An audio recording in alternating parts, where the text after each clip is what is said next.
How can I control my return rate? I'm a women's apparel and we run about 10%, which seems high. We do not promote pushing sales. Our return policy is 14 days money back with receipt. We want to be friendly to customers, but also business smart. Any thoughts on what I'm missing? And then several people jumped in too and said, you should ask people why they're returning it.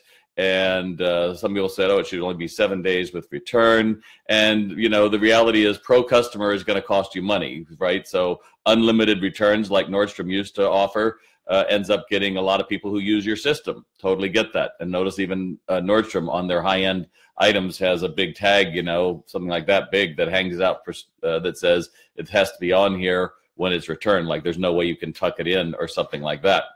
I just say you have to have clear return policies behind your counter and also on your register. You know, you certainly want to be telling people every time, you know, by the way, our return policy, you can return it with 14 days with receipt or for 30 days without a receipt for store credit, and that's it.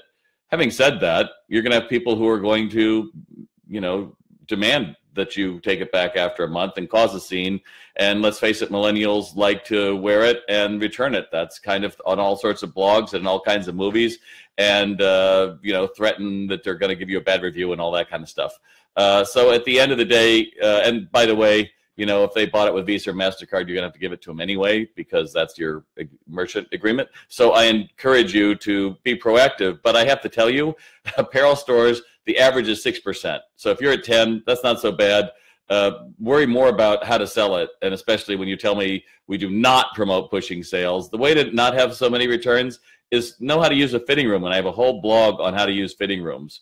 But until the person tries it on, the item is not sold. So understand that if you're not using your fitting rooms correctly, you're probably causing this.